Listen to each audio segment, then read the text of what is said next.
Irmão, eu tenho uma dúvida a respeito desse assunto. Cristo fala que morreu para que pudéssemos ter uma vida e uma vida em abundância. A Bíblia diz nesse texto aí, está dizendo o seguinte, que o diabo veio para matar, roubar e destruir, e eu vim para que tenham vida e vida em abundância. Essa vida em abundância é a vida em Deus. Jesus está falando de coisas espirituais, né? Adão, quando ele pecou no paraíso, o salário que ele recebeu pelo seu pecado foi a morte. Deus falou, se você comer, certamente morrerá. Essa morte é a desligação com Deus. Adão foi desligado de Deus. Toma cuidado com o evangelho da prosperidade, né? O evangelho da prosperidade fala que todo crente tem que ser próspero, tem que ser rico e tudo mais. Não é assim. Nem todo mundo tem estrutura espiritual para suportar a riqueza. Nem todo mundo tem. Muita gente vai ficar orgulhoso, soberbo e vai abandonar o Senhor, tá? O Senhor Jesus disse o seguinte, para tomar cuidado com a riqueza. Em que sentido? De que ela é um Deus. Ele falou, não se pode adorar a Deus e as riquezas, ou em texto fala a Deus e a Mamon. Você não pode ter dois senhores. É a única situação em que Jesus falou que tem um senhor que compete com Deus, é as riquezas, né? A riqueza, ela se comporta como um senhor, ela domina o seu coração, ela te manipula e ela te afasta de Deus. Tem que tomar cuidado com isso. Mas é o seguinte, se você quer prosperar nessa vida, tem alguns preceitos na lei, né, que vai falar sobre isso, e é basicamente dar ofertas. Você tem que socorrer o órfão, a viúva, o necessitado, procurar uma igreja séria aonde você vai e lá entregar oferta. Se você quer prosperar muito, dá ofertas altas em uma igreja séria, tá bom? Como assim oferta alta? Eu não estou falando de dízimo, né? Dízimo é para quem quiser dar, não é uma exigência nossa, era uma exigência para as 11 tribos de Israel, porque eles tinham que dar a 10ª parte para a tribo de Levi, que não recebeu terra, tá? Era daquela época. O apóstolo Paulo fala sobre ofertas.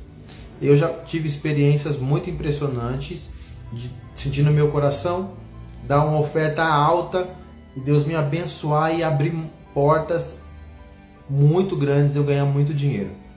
Então, tem que dar oferta. Lá em Deuteronômio tem uma lei que fala assim, que ninguém pode aparecer perante o Senhor com as mãos vazias, tá? É uma lei. Então, toda vez que você for num culto, leva uma oferta. Ah, eu não tenho dinheiro, dá 50 centavos, dá 10 centavos, alguma coisa você vai ter. Não pode aparecer perante o Senhor com as mãos vazias. Se você tem fé mesmo, você começa a entregar ofertas altas, tá? Eu já cheguei a dar metade do meu salário, tudo, já dei até muito mais, numa situação em que eu senti de dar. E é aí que o Senhor te abençoa muito. Mas o que você precisa entender é que o Deus que você serve é eterno. E esse mundo aqui, ó, que nós vivemos, para Deus é como se nós estivéssemos em um sonho. Não é nada, Deus é eterno e para Ele o que é importante são coisas eternas. Esse mundo passageiro, para Deus não é nada. Para Deus esse mundo aqui não é nada. Todos os bens, riquezas, tudo não é nada. Por isso que lá em Mateus 6, Jesus fala assim, ó, buscai primeiro o reino de Deus e a sua justiça, e as demais coisas vos serão acrescentadas. Jesus fala assim, não faça como gentios que buscam todas estas coisas, entre vós não será assim. Tá? Se não me falha a memória, é Mateus 6, 28, ou é 7, 28, por aí. Jesus manda buscar primeiro o reino de Deus, e todas essas coisas o Pai vai acrescentar. Tá?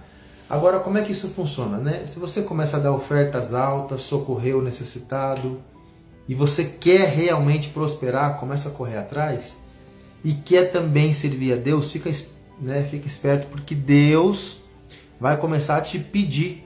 Porque Deus só vai te prosperar se essa prosperidade for para abençoar a obra dele, socorrer as igrejas, socorrer pobre, missionário, você entende?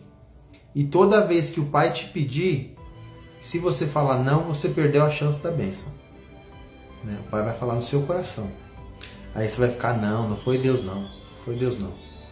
Uma vez eu peguei 100 reais assim, ó, para abastecer o carro. E aí eu tava lá em São Paulo, estava voltando para casa, um mendigo estava pedindo dinheiro no carro, um senhor bem velhinho, e eu sempre deixo moedinhas no carro para dar, né? Eu abri, não tinha nenhuma moeda, só tinha esses 100 reais em nota que eu peguei para abastecer o carro, e o senhor falou no meu coração, entrega. Aí eu, não deve ser Deus não, eu vou dar 100 conto para um mendigo da rua, ele vai tomar tudo de cachaça. Eu falei para ele que não tinha, com o coração acelerado assim, e fui embora. Eu estava ali perto da Casa Verde, quando eu estava chegando na Marginal Tietê, o Espírito Santo, o meu coração acelerado, o Espírito Santo falou assim, você quer esperar chegar em casa para eu fazer você voltar aqui? Aí eu virei o carro, voltei, falei, Senhor, se ele estiver lá, eu entrego. Fui no mesmo farol, onde ele estava, e aí ele não estava lá, eu falei, tá vendo, não é de Deus. Daqui a pouco ele se levanta assim de um canto e vem. Eu baixei o vidro do carro, chamei ele, falei, olha, eu saí daqui, Deus fez eu voltar para te entregar isso aqui. Ó. Quando eu dei 100 reais na mão dele, ele começou a chorar.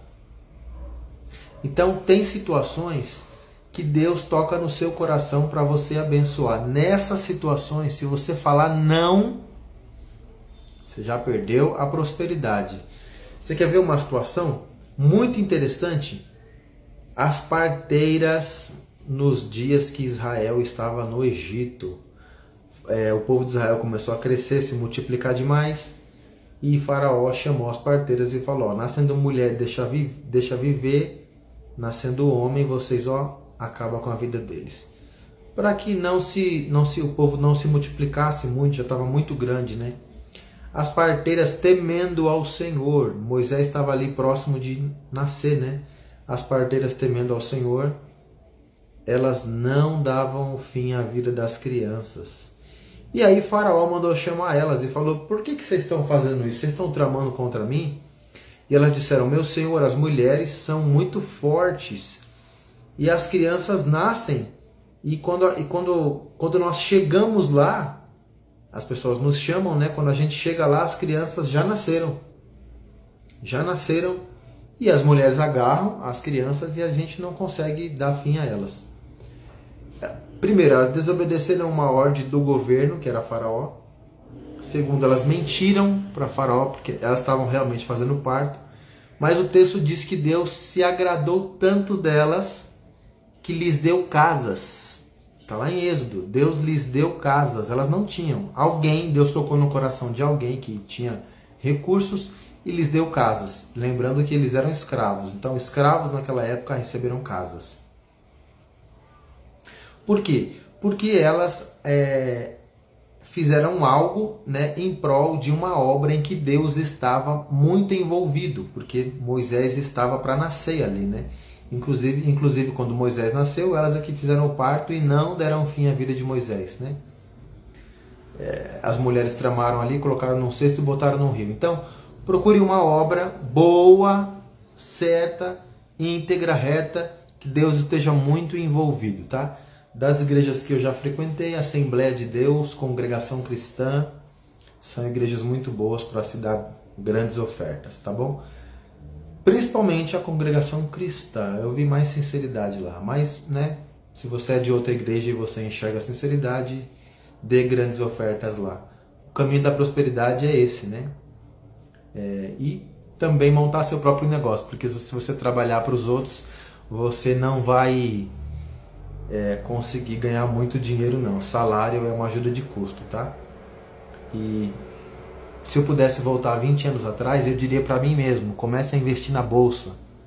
É coisa que eu já faço há 5 anos, mas se eu pudesse voltar atrás, porque vai gerar uma renda passiva, né? Onde você... É uma renda passiva que vai virando uma bola de neve, sabe? Mas se vocês quiserem eu falo sobre bolsa em outro vídeo, tá? Fica na paz.